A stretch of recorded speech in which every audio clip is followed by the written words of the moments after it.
Welcome back guys. അങ്ങനെ നമ്മുടെ ട്രിവാൻഡ്രത്ത് ഓണാഘോഷ പരിപാടിയെല്ലാം കഴിഞ്ഞിരിക്കുകയാണ്. നീണ്ട ഒരാഴ്ചത്തെ ഓണാഘോഷ പരിപാടിയായിരുന്നു. അങ്ങനെ നമ്മുടെ ഓണാഘോഷ പരിപാടി അവസാന ദിവസമാണെന്ന് നമ്മുടെ സെന്തിൽ മച്ചാനെയൊക്കെ കണ്ടിട്ടുണ്ടായിരുന്നു. പുള്ളി ഒരുവിധപ്പെട്ട എല്ലാവർക്കും അറിയാം, ട്രിവാൻഡ്രത്തുള്ള എല്ലാവർക്കും പുള്ളി അറിയാം. അങ്ങനെ ഓണാഘോഷ പരിപാടി ആയതുകൊണ്ട് തുടക്കം തന്നെ നമ്മുടെ മേയറും അവരെല്ലാവരും ഉണ്ടായിരുന്നു. പിന്നെ കുറേ സ്കോട്ടും പിന്നെ ചെണ്ടമേളവും വാദ്യോഷങ്ങളും പിള്ളേരുടെ ഡാൻസും പിന്നെ നമ്മുടെ മാവേലി അതൊക്കെ കഴിഞ്ഞതിന് ശേഷം ഫ്ലോട്ടുകൾ തുടങ്ങി ഗൈസ്. ഫ്ലോട്ടുകളെന്ന് പറഞ്ഞാൽ ഇത്തവണ എണ്ണാൻ പറ്റാത്ത അത്രയും ഫ്ലോട്ടുകളുണ്ടായിരുന്നു ട്രിവാൻഡ്രത്ത്. അതൊരു കാണേണ്ട കാഴ്ചയാണ്. മറ്റു ജില്ലക്കാർക്ക് ഇതൊക്കെ ഉണ്ടോ എന്ന് തന്നെ എനിക്കറിയില്ല ഗൈസ്. ഓണത്തിന് നമുക്കിവിടെ ഓണം അവസാനമാകുമ്പോഴത്തേക്ക് ഇഷ്ടംപോലെ ഫ്ലോട്ടുകളും കലാപരിപാടികളും എല്ലാം ഉണ്ടായിരിക്കും.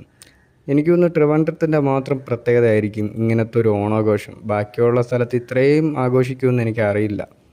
ഓക്കെ, അങ്ങനെ നമ്മുടെ ഫ്ലോട്ടുകളും കാര്യങ്ങളൊക്കെ തുടങ്ങി. അതിൻ്റെ ഇടയിൽ കുറച്ച് ജിമ്മൻ ചേട്ടന്മാർ വന്നു. അതിലൊരു പുള്ളി വീഴാൻ പോയി.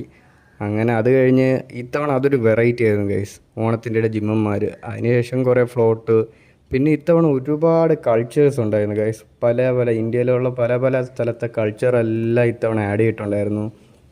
പിന്നെ ഒരുപാട് ഡാൻസും വെറൈറ്റി കോസ്റ്റ്യൂംസും. അങ്ങനെ ഇത്തവണത്തെ ഫ്ലോട്ടും അടിപൊളിയായിരുന്നു. പിന്നെ നമ്മുടെ ഷാജി പാപ്പിൻ്റെ പ്രതിമയൊക്കെ നടന്നു പോകണുണ്ടായിരുന്നു. പിന്നെ അങ്ങനെ കുറേ ഫ്ലോട്ടും നമ്മുടെ മത്സ്യത്തൊഴിലാളികളുടെ പരിപാടിയും എല്ലാം കാണിച്ചുകൊണ്ടുള്ള ഒരു കിടിലം ഫ്ലോട്ട് പരിപാടിയായിരുന്നു ഗൈസ് ഇത്തവണ ട്രിവാൻഡ്രത്തുണ്ടായിരുന്നു. പിന്നെ ഞങ്ങൾ നിശാഗന്ധിയിൽ കയറി. അവിടെ ഒരു രക്ഷയില്ലായിരുന്നു, മുടിഞ്ഞ തിരക്കായിരുന്നു. പിന്നെ വിനീതേട്ടൻ്റെ 2-3 പാട്ടൊക്കെ കേട്ട് ഞങ്ങൾ നോക്കിയപ്പോൾ നല്ല തിരക്ക്. പിന്നെ അവിടെ നിന്ന് ഇറങ്ങാൻ നേരത്ത് നോക്കിയപ്പം പുറത്ത് പിള്ളേർ ഫുള്ള് വൈബ്. പിന്നെ അവിടെ നിന്ന് ഇറങ്ങി ഞങ്ങൾ കുറച്ച് നേരം നിന്നിട്ട് പിന്നെ അന്നത്തെ ദിവസം ആസ് യൂഷ്വൽ പിരിഞ്ഞു.